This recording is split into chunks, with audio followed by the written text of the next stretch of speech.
Mais c'est vraiment insultant, tu sais, quand t'es le président, la plupart, ils n'avaient pas de job. Puis, il voulait à peu près un an, puis ils sont là, puis ils corrigent tout qu'est-ce qu'ils disent. Ils disent, laissez les erreurs, laissez ça, là. Depuis un an, ils ont fermé toutes les industries. Puis maintenant, on a perdu 32% des manufactures d'automobiles depuis que je suis parti de la Maison-Blanche. 33%. Puis je l'avais prédit, ça va juste être pire. Puis là, j'ai été nommé il y a longtemps à la Chambre de commerce, a dit, m'a nommé l'homme de l'année au Michigan. Puis je me suis levé, puis j'ai dit, ils volent votre industrie de l'auto. Il dit, c'est pas quelque chose de gentil à dire, mais c'était vrai. Même si j'ai été nommé l'homme de l'année au Michigan.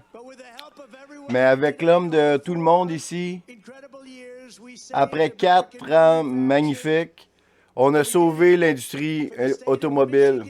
Donc, on a fait plus pour le Michigan, pour plus que tous les autres États. Parce qu'on a sauvé votre industrie de l'automobile. On a mis des tarifs sur la Chine, plus que personne n'aurait pu croire. Depuis, je me suis retiré de l'accord Trench. Les gens de l'industrie automobile me disent, laissez pas faire ça. J'ai renégocié l'accord avec la Corée qui était pas bon. J'ai sauvé les travailleurs de l'auto. Un des pires deals qu'on a jamais fait de tous les pays, le NAFTA. Puis je l'ai remplacé avec le USMCA, avec le Canada et le Mexique, pour créer des milliers d'emplois pour les travailleurs de l'automobile américain. Maintenant, ils tentent de renégocier ça avec le Mexique. Le Canada veulent renégocier parce qu'ils trouvent que c'est pas bon pour eux autres. Mais ça me fait me sentir bien. Il dit, débarrasse-toi de Trudeau. Il dit, ouais, non, il nous a bien traités parce qu'il a signé le deal. Je pensais pas qu'il était pour le signer. Mais donc, ça a passé du pay deal au meilleur. Le monde pensait que c'était pas pour passer. Il disait que c'était pas pour passer au Congrès. Mais le Canada puis le Mexique, il y avait beaucoup de problèmes avec ça. Mais c'était un bon deal. J'espère que Biden ne va pas renégocier ça, comme il a fait avec l'accord iranien de nucléaire. Je me suis tenu plus droit que tous les autres. J'ai chargé des centaines de milliards de dollars à la Chine pour sauver notre industrie de l'auto, entre autres. Et aucun autre président a déjà chargé même pas 10 cents. Ils n'ont jamais été chargés. Ils nous tuaient. On avait un déficit avec la Chine de 507 milliards. Le monde ne savait même pas qu'est-ce que c'est, tellement c'est un gros chiffre. Puis là, moi, j'ai ramené ça à égal. Puis là, il est arrivé des votes bizarres à 3 heures du matin. Plein de choses bizarres sont arrivées. J'ai aussi autorisé des millions de dollars pour sauver et reconstruire le sous-lac du Michigan pour la restauration des grands lacs. Des centaines de millions pour ça. Ils ont tenté d'avoir cet argent-là pendant des années. Les démocrates n'ont pas voulu, moi je l'ai eu. Puis ont fait une bonne job aussi. Parce que les lots, ils tombaient. Puis maintenant, avec les radicaux démocrates, Biden, avec son inflation, cause des calamités, va causer aux familles américaines 5 000 $ par famille. C'est une taxe géante pour les travailleurs de la classe moyenne. Puis ils veulent augmenter vos taxes.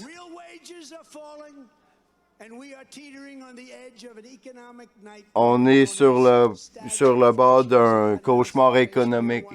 économique. Est-ce que vous savez c'est quoi slackflation? C'est simultanément de l'inflation et une récession. Est-ce que ça sonne bien? Non. Maintenant, Biden veut faire mettre le turbo aux dépenses, la plus grande augmentation de taxes de l'histoire et une exportation des manufactures à l'extérieur. Et faire sûr que les compagnies vont quitter les États-Unis en un nombre record pour aller ailleurs. Ils sont revenus sous moi. Je leur ai donné des encouragements pour revenir. Puis aussi, j'ai fait revenir 6 milliards de l'extérieur des États-Unis pour rentrer ici. Ils sont revenus ici. Donc, parce qu'on a simplifié les réglementations, puis on a baissé les taxes, puis ils ont ramené l'argent ici. Puis ils construisaient des affaires ici aux États-Unis. C'est des choses qu'on faisait. C'est juste une petite portion de ce qu'on a fait.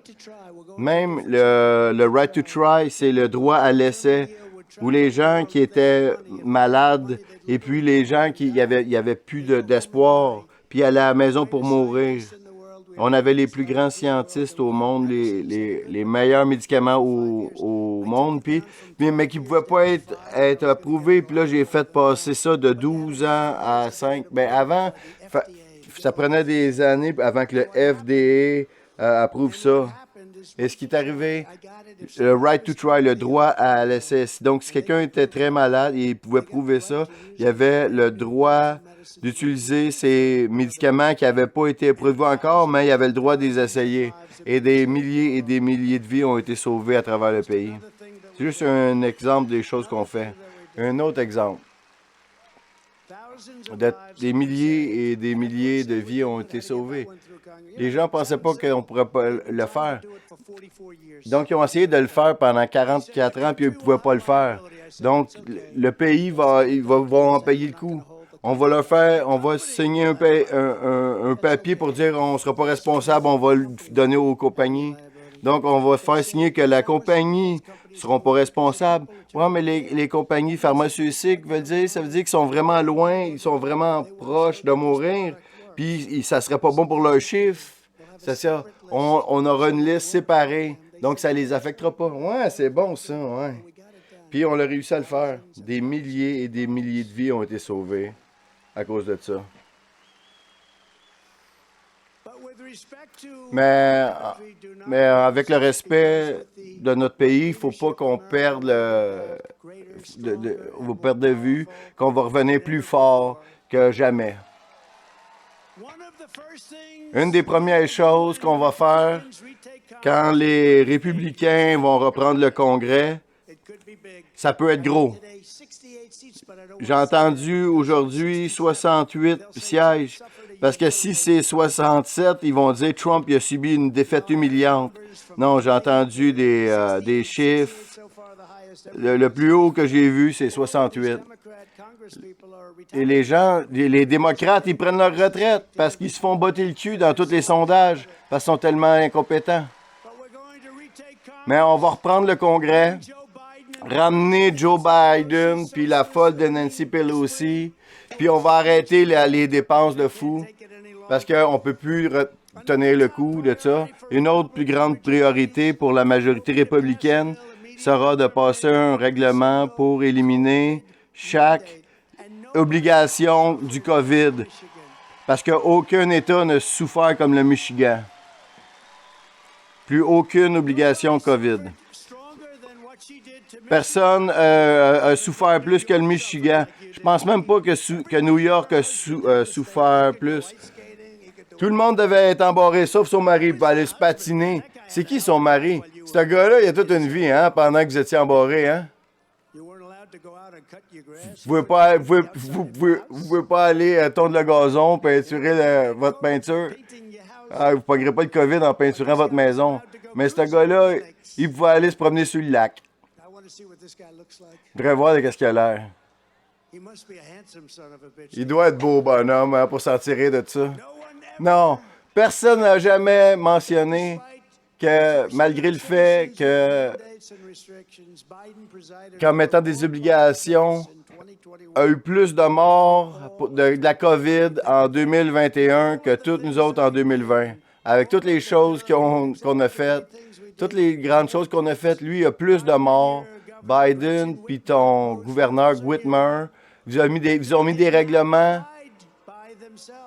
qui n'oubliaient même pas eux-mêmes. Donc, si vous regardez autour, si vous regardez leur ami, pas juste son mari, mais ils ont pris avantage de elle et de vous. Ils se sont plantés avec la pandémie. Maintenant, ils essaient de s'en sauver, faire comme si rien ne s'est passé. Mais les Américains, on rappellera que les démocrates, que la tyrannie démocrate, hey, c'était vraiment pourri, même il y a un an. Ils disent, il y a une autre variante qui arrive, il faut qu'on vous embarre encore.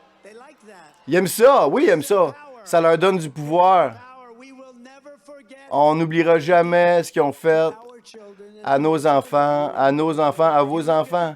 Vous regardez la différence avec les républicains qui runnent les villes. C'est le jour et la nuit. Puis aussi avec le crime, c'est le jour et la nuit. Le crime dans les villes démocrates, personne n'a jamais rien vu, quelque chose comme ça. On m'a félicité avec l'opération Warp Speed. On a fait une bonne job avec les médicaments puis tout, pour faire en sorte que les ventilateurs soient là, puis les masques. Puis en plus, remarquez, il n'a pas mentionné vaccin. Puis maintenant, on va se défendre pour les droits parentaux. C'est le temps, là. Les droits parentaux, en tant que président, j'étais fier d'amener un règlement pour bannir la Critical Race Theory, la théorie de la critique de la race. Lorsqu'on va reprendre le Congrès, les républicains doivent bannir le CRT à l'école, dans l'armée et dans les gouvernements locaux. En plus, les Américains, les mères et les pères doivent donner un veto sur les parents, les écoles qui donnent de l'éducation sur les genres sexuels dans les écoles primaires. En fait, il soutient ici la réglementation de la Floride avec son ami DeSantis. L'administration Biden, il endorse les bloqueurs de puberté pour les changements de sexe pour les enfants. Pouvez-vous imaginer un enfant, puis là, il dit, pourquoi tu m'as fait ça à moi, maman, ou le gouvernement? Le département de la justice de Biden a annoncé qu'il bannirait les médecins qui refuseraient de faire des opérations de changement de sexe qu'on peut pas changer. Avec leur agenda sexuel et idéologique, ils font une guerre à la réalité, une guerre à la science, une guerre contre les enfants, une guerre contre les femmes. Les républicains, le Parti républicain est maintenant le parti des enfants, et on va protéger les femmes dans le sport et interdire aux hommes de participer au sport contre les femmes.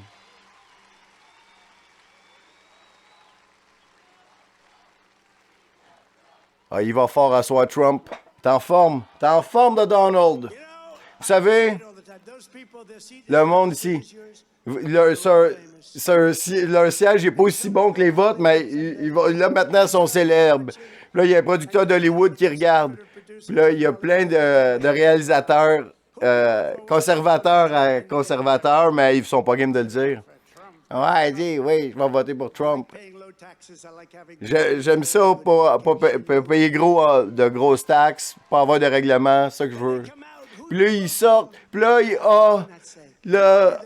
il dit, j'aimerais mieux pas de le dire. Ça veut dire que, tous ceux qui disent qu'ils veulent pas le dire, ça veut dire qu'ils ont voté pour Trump. C'est pour ça qu'ils pensaient que j'avais perdu l'élection, vous vous rappelez, en 2016. Il dit, pour qui tu vas-tu voter? Il dit, va chier. Pour qui t'as voté? Je veux pas te le dire. Il y avait un 40-50% qui disaient qu'ils ne voulaient pas le dire. Puis là, quelqu'un va dire, quelqu'un va dire Clinton ou d'autres vont dire Trump. Mais là, ils disent Clinton. Puis là, j'ai un appel à 5 heures. Je pensais qu'on avait vraiment bien fait. Et ouais, j'ai des mauvaises nouvelles. Beaucoup disent, il dit le exit vote, quand tu sors après avoir voté, il pose des questions, c'est pourri-là, il demande des questions au monde. Puis là, il dit, pour qui t'as voté? Puis là, tout le monde disait...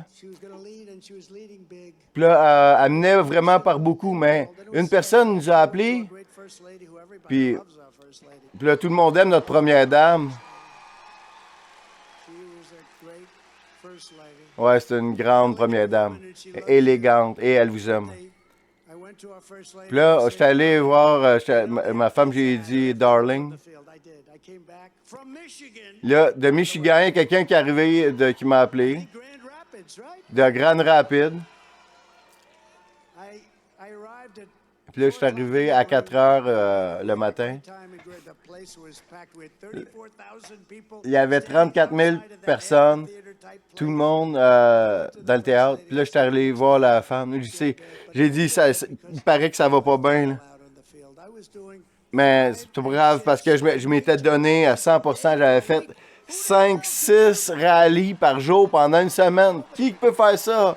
Personne ne peut faire ça. Personne n'aurait pu faire ça.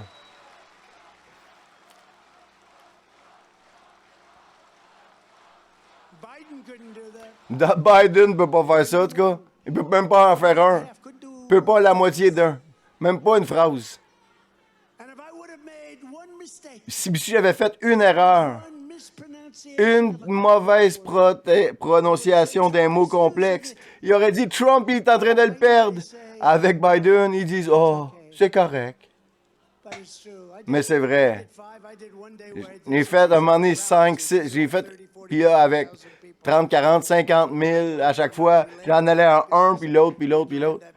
Puis là, j'arrivais en avion, je sortais l'avion, puis là, je faisais mon speech, puis on en a fait plein. Puis là, ça avait l'air... Là, l'ambiance était vraiment bonne. Puis là, j'ai eu cet appel-là. Là, il dit « Ah, ça n'a pas l'air bon, là. » Il voulait être fin, tu sais, c'était un bon gars, mais... Il dit « Dis-moi-les. Ça n'a pas l'air beau. » Comment ça? Parce que l'exit vote, il look pas bon. Puis là, il commence à passer à la télé. Puis là, ces génies-là à la télé, ils disent c'est vraiment pas... Là, tout le monde là, était là. Ah, ça a l'air poche pour Trump à ce moment-là. J'étais pas président. Là, ça a l'air pas poche. Ça va être une longue soirée pour Trump. Ça a été une longue nuit, mais dans un mauvais sens pour lui. Puis là, on réalisait. Puis là, donc, 45 minutes plus tard, j'ai eu un appel d'un expert politique. Il dit, tu vas gagner dans Michigan, je pense. Tu fais très bien en Pennsylvanie. Tu fais vraiment super en Caroline du Nord. Tu vas gagner Floride, gros. Puis là, on l'a refait une deuxième fois. Parce qu'ils ont dépensé 300 millions en publicité négative. Puis nous autres, on a dépensé à peu près 300$, puis on les a plantés. Parce que l'élection était honnête à ce fois-là. Puis on les a plantés ici aussi. Puis, et où Michonne? Lève-toi. On les a plantés. Michonne Maddox, qui est en charge de plein de choses. C'est une bonne personne. Puis son mari va être le boss bientôt. Mais, félicitations, merci. Mais on les a plantés. De toute façon, puis là, monsieur, ça n'a pas l'air bon. Puis un gars, il dit, hey, non. Il n'y a jamais eu un temps où autant de personnes qui n'ont pas répondu ou qui répondaient avec le mot en F. La passion puis la haine des médias, ça veut dire...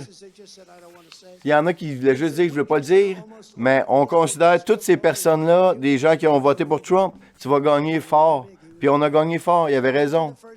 Puis je suis allé voir la première dame, puis il a dit, je pense qu'on l'aura peut-être pas, mais mais j'ai tout donné sur le terrain.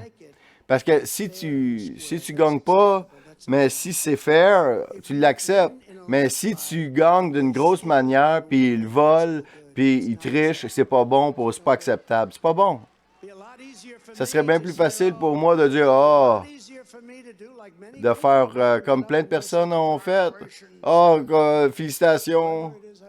Peu importe avec qui je me bats. Je dirais, félicitations. Non, je dis ça, mais ils vont juste couper ça, puis ils vont faire, il l'a félicité. Parce que, voyez la Russie, ce qu'ils ont fait quand je dis, la Russie, si vous écoutez, ils ont juste coupé ça parce que je faisais une joke. Mais là, ils ont juste coupé, mais je faisais une joke. Là, ils ont coupé. Ils peuvent faire plus avec cette tape-là de ce qu'ils peuvent faire avec leur crayon en écrivant les fausses histoires. Là, cette personne-là a appelé, il dit, tu sais quoi? Pense que tu vas gagner la Floride, tu vas gagner la Caroline du Nord, tu vas gagner la Pennsylvanie, tu vas gagner le Michigan. On pense. Là, je suis allé voir la première dame. Il dit, oublie ça, ce que je t'ai dit il y a une heure. Ça a l'air pas mal mieux, là. Donc, son attitude était, tous ceux qui disaient, on va pas te le dire, considéraient que c'était un vote pour nous autres. C'était différent. Donc, lui, les autres sondages, il ne considérait pas, mais lui, il disait non, cette personne-là, c'est des votes pour Trump parce que tu vas gagner. Puis là, finalement, dans la soirée, on a gagné, puis on a gagné fort. On a gagné fort. Puis on a gagné fort au Michigan aussi. On a gagné fort dans votre État. Puis je pense qu'on a fait un super bel job. On a gagné on a sauvé votre industrie du métal. On a fait plein d'affaires en plus. On devrait avoir aucune tolérance pour les CEO woke qui exploitent le monde dans le monde, en Chine avec les Uyghurs, puis ici, ils nous poussent l'agenda woke. Et les grosses corporations qui font de la business avec les communistes en Chine, pendant qu'ils nous mettent des mauvaises valeurs ici, puis qu'ils prennent nos profits puis ils les envoient en Chine. Ils devraient perdre tout leur traitement privilégié avec la taxe. La population américaine n'accepterait pas ça, n'acceptera pas de se faire endoctriner par les fous de la gauche. On ne laissera pas ça passer.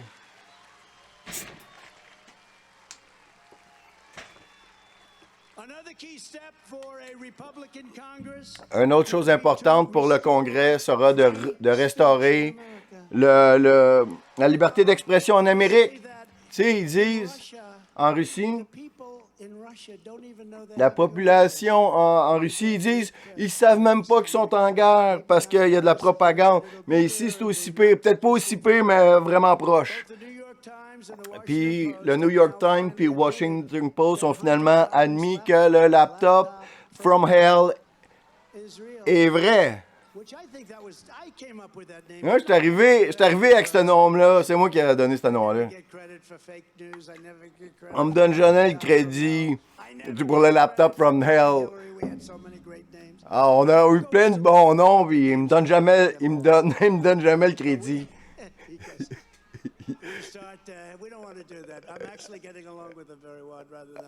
Qu'est-ce qu'il dit? On est arrivé avec des bons noms. Mais ça, c'est le laptop from hell, le laptop de l'enfer. Donc, s'il avait rapporté cette nouvelle-là au bon moment, on aurait eu 17 points de plus. J'ai gagné plus de votes que tout président par plusieurs millions. On nous a dit que si on avait eu le même nombre de votes que l'autre fois, qu'en 2016, et on me dit, si tu as 63 millions encore, tu vas gagner facilement. Puis on a eu plus que 75 millions de votes, puis ils disent qu'on n'a pas gagné. Quelque chose qui ne marche pas, là. As-tu déjà vu les bookies à Las Vegas? Ils sont intelligents. Donc, là, c'était à peu près 50, à peu près 60, 40. Puis là, à un moment donné, ça monte. Puis là, on était presque à 100%. Puis là, ils ont arrêté la bête. Puis là, ils ont fait, hey, attends une minute, il y a quelque chose qui se passe là. Puis il y en a beaucoup qui ont arrêté de prendre des bêtes parce qu'il y a quelque chose de pas correct ici. Parce qu'ils pensaient que l'élection était finie, puis presque tout le monde, donc cette élection-là est finie, on a gagné. Tu sais. Donc il y a une expression des fois que ceux qui comptent les votes sont encore plus importants que les candidats. Puis on peut pas laisser ça passer. Il faut pas que faut pas laisser ça passer. Il faut qu'on aille au fond de ça, de ce qui s'est passé en 2020. Matt, Christina, bonne chance. C'est une facile, là. Detroit, ça va être facile. Pour eux autres, regardez Detroit. Dans 7 mois, on va être à l'élection de mi-terme la plus importante de l'histoire des États-Unis, puis on a besoin d'avoir une victoire vraiment immense. Parce que, tu sais, un exemple, en Floride puis au Texas, puis là, il dit « Oh, Texas est en jeu. » Attends une minute, là, ça sera même pas proche, là. Ce qu'ils essaient de faire, c'est de truquer. Parce qu'ils disent que ça va être serré. Regarde, moi, je suis pour l'huile, je suis pour les guns, je suis pour Dieu. Eux autres, ils veulent pas de pétrole. Comment ça marche au Texas? Pas de pétrole, pas de Dieu, puis pas de guns. Comment tu voulais gagner au Texas? Puis là, ils disent que ça va être serré. C'était pas serré, on les a plantés. Mais il faut qu'on gagne fort. À un point qu'ils ne soient plus capables de tricher. Parce que rendu à un certain point, donc dans certains points, ils sont allés trop loin. Parce que des fois, il y avait plus de votes qu'il y avait de votés. Vous avez vu ça, ces problèmes-là? Plus de votes que de voteurs. Je pense qu'à Détroit, c'était le même, hein? Des petites choses comme ça. Oh, on a eu plus de votes que de voteurs, tu sais. Ah, mais à part de ça, c'était vraiment honnête. Ça, c'est l'année. Hey, en passant, imaginez-vous Schumer, si ça arrivait à l'envers, Schumer aurait jamais laissé passer ça. Mais McConnell, c'est le pire. Mais c'est l'année où on va reprendre la maison, on va reprendre le Sénat, puis on va reprendre l'Amérique. Puis en 2024, encore plus important, on va reprendre notre magnifique Maison-Blanche.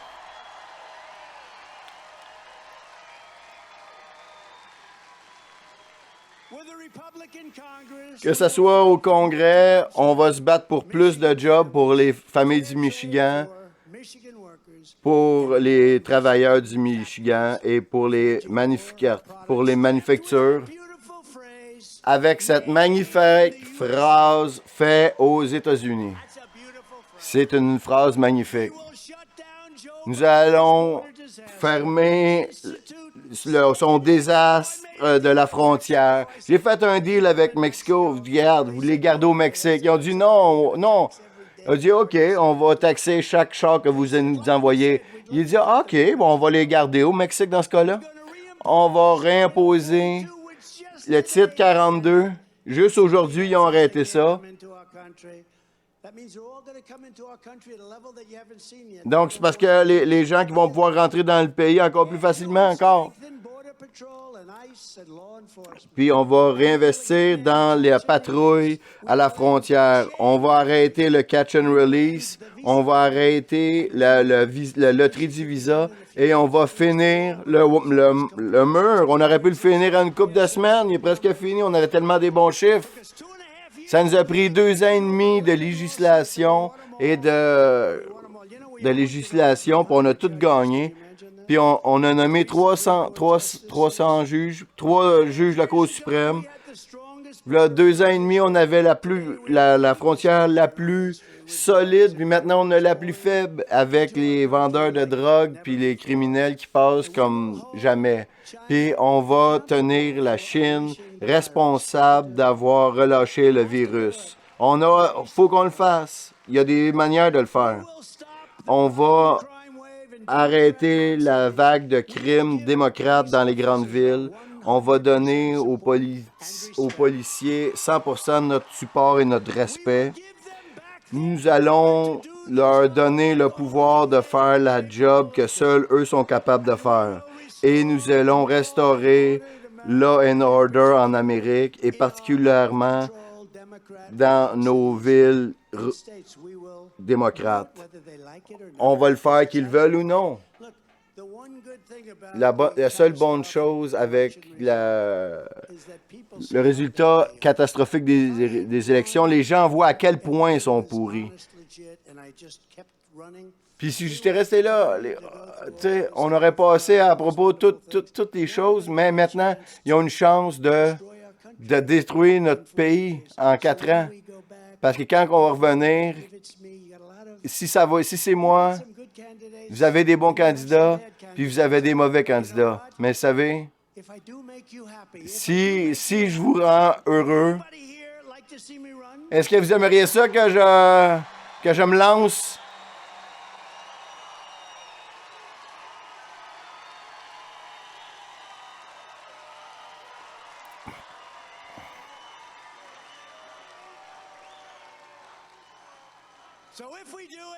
Parce que si on le fait, on va le faire de la bonne manière et personne ne pourra nous critiquer parce que personne n'a jamais s'est jamais occupé d'un pays comme un pays comme les États-Unis a été dirigé depuis les 15 derniers mois. Ça n'a jamais été fait. Puis quand on va revenir, on va ramener le law and order. On va défendre notre Constitution. Nous allons défendre le deuxième amendement et nous allons tenir responsables. Nous allons tenir les valeurs judéo-chrétiennes de nos fondateurs. Nous allons restaurer l'éducation patriotique dans nos écoles et nous allons leur apprendre à aimer leur pays, honorer leur histoire et de toujours respecter notre drapeau américain magnifique. Donc, en conclusion, notre mouvement MAGA est de loin le plus grand mouvement politique de notre pays et les radicaux de gauche, ils ne peuvent même pas contredire ce qu'on dit parce qu'il n'y avait vraiment jamais rien eu comme ça. Puis même les fake news, ils ne challengent pas ça. C'est le plus grand mouvement. Vous avez élu un président 2 fois et possiblement, il va falloir qu'on le fasse une 3e fois. Parce qu'ensemble, nous tenons devant les forces les plus sinistres et vicieuses que les gens de notre pays n'ont jamais vues. Malgré tout ce que vous entendez ou voyez sur la Chine et l'Iran, notre plus grand danger n'est pas de l'extérieur. Notre plus grand danger est ces malades et radicaux politiciens qui veulent détruire notre pays. C'est notre plus grand danger que la Russie ou la Chine. Mais peu importe à quel point ils sont corrompus, vous ne devez jamais oublier que ce pays ne leur appartient pas. Ce pays appartient à vous, les gens qui l'ont bâti.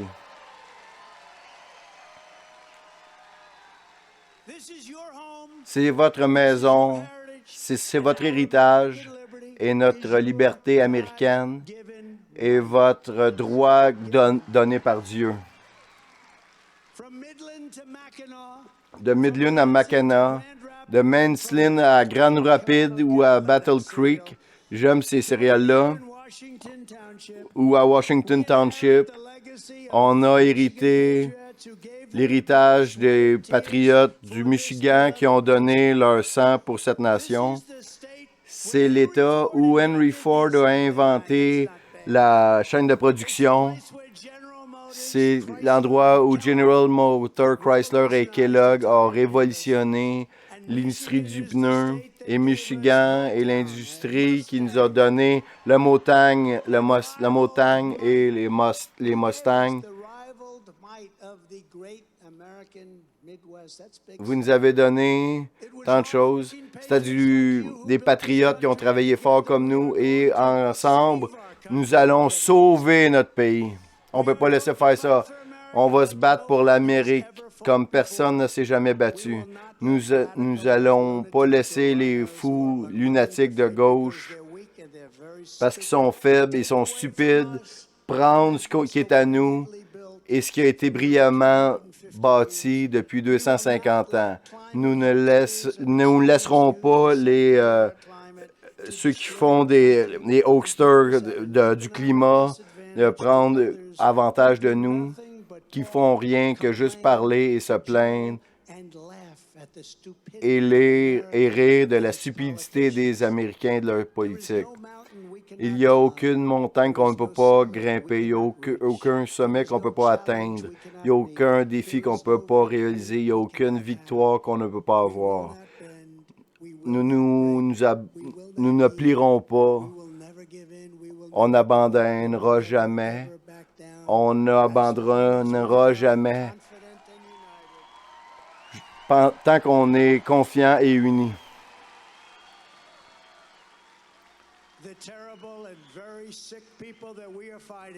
Les terribles personnes qu'on combat n'ont pas une chance de gagner parce que nous sommes Américains. Vous avez bâti ce pays-là. Et les Américains s'agenouillent devant Dieu et Dieu seulement. Mes amis, cette aventure dans laquelle on est ensemble fait juste commencer. Vous savez que ça fait juste commencer.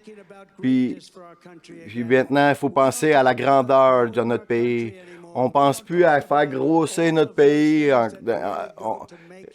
On ne parle plus des grandes choses qu'un pays peut faire, des choses de grand, comme on parlait il y a des décennies. Maintenant, les seules choses qu'on parle, c'est la race, l'inflation, puis l'environnement.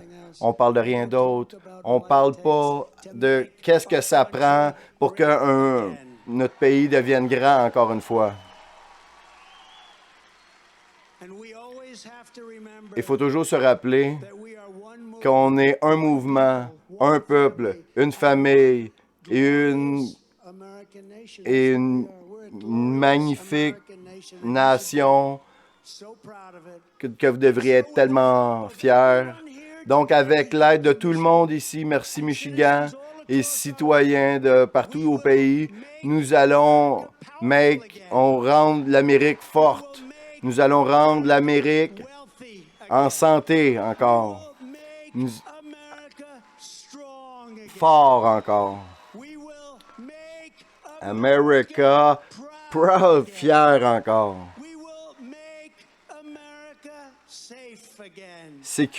Sécuritaire. Et we'll make America great again.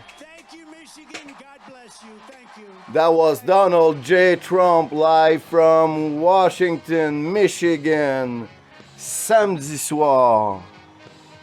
Oh, hey, hold on, I'm coming. Hold on, I'm coming, ça veut dire tiens-toi ben, j'arrive. Tiens-toi ben, j'arrive. Trump particulièrement en forme ce soir, qui est allé sorti du texte souvent. Il a planté Justin Trudeau à un certain moment donné. Il veut interdire qu'on parle d'homosexualité aux enfants de maternelle jusqu'en 3e année, comme Ron DeSantis, bannir le Critical Race Theory. Très, très fort, très, très bon discours de Trump ce soir. J'espère que vous avez apprécié. Évidemment, quand je fais ça, il y a des bouts que je fais pas à 100% parce que ça va rapidement. Mais je fais de mon mieux. J'espère que vous avez aimé ça. Pendant qu'il y a eu un mouvement de danse de Trump, trop fort. Yes. Hold on. I'm coming.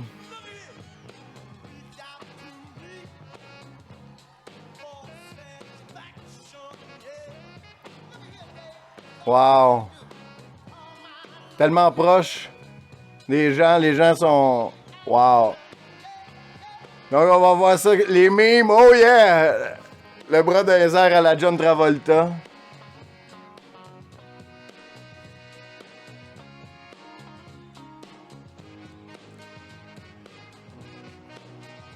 I'm coming! Hold on! Ouais, c'est ça que ça veut dire. Il faut qu'on tienne le coup jusqu'à temps qu'il revienne. C'est ça que ça veut dire la toune. Tenez bon.